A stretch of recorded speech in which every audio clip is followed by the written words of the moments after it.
العالم الخيال العلمي مليء بأمثلة حيث تم تجميد شخص ما ثم إعادة إحيائه في وقت ما في المستقبل، لكن بالطبع هذا مجرد خيال، أليس كذلك؟ أوه نعم، أنا من يصنع الفيديو، لا يجب أن تجيب. آسف، اتضح أنه في يوم من الأيام قد يكون هذا ممكنا. لقد جمدت الشركات بالفعل مئات الأشخاص على أمل أن يتمكن العلم والطب في المستقبل من إعادتهم إلى الحياة، ومن يمكن أن يلومهم؟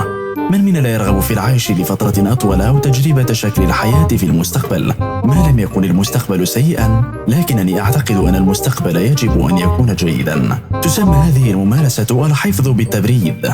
يتم إجراؤه عادة على مواد بيولوجية مثل السيل المنوي والبيض والأجنة والأنسجة والأعضاء لحمايتها من التسوس حتى يحين وقت زرعها في جسم حي، ولكن على عكس الخلايا والأنسجة والأمثلة في الخيال العلمي، لحفظ شخص ما بالتبريد بشكل قانوني يجب أولا إعلان موتهم، ثم يمكن لشركة الحفظ بالتبريد التي وقعوا عليها أن تأخذهم وتبدأ عملية الحفظ.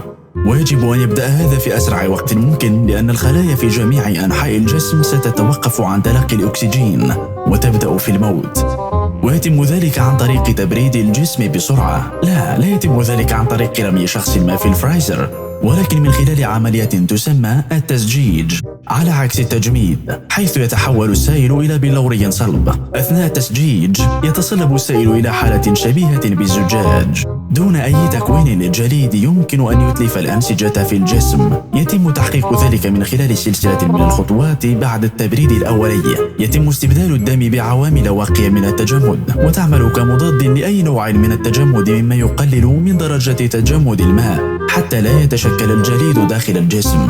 بمجرد نقل الشخص إلى مرفق رعاية طويلة الأجل يتم تبريده حتى تصل حرارته 196 درجة مئوية تحت الصفر، ويوضع في خزان محكم الغلق مملوء بالنيتروجين السائل حتى يحين وقت إحيائه.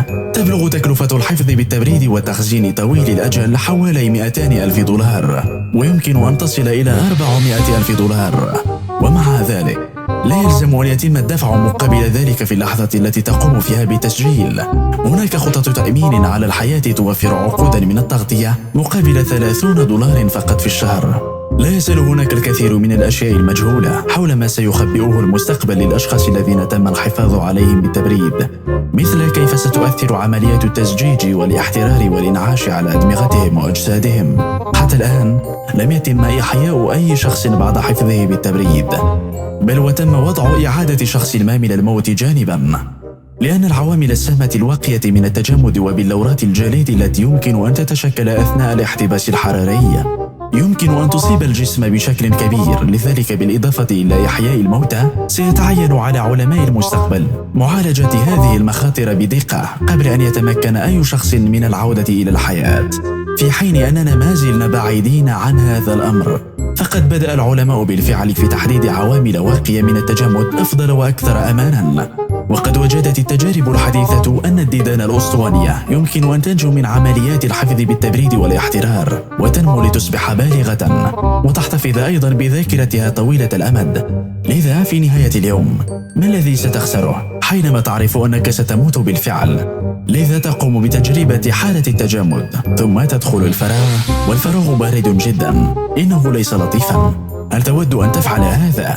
وهل تريد أن يتم الحفاظ عليك بالتبريد؟ اسمحوا لي أن أعرف ذلك في قسم التعليقات أدناه، وأخبروني أيضا ما الذي يجب أن نتحدث عنه في الحلقة القادمة. أخيرا تأكد من النقر فوق زر الاشتراك والنقر فوق زر الجرس حتى يتم إعلامك في كل مرة نقوم فيها بتحميل مقطع فيديو جديد، وتأكد من النقر فوق زر الإعجاب لأنه يساعدنا حقا. إلى اللقاء.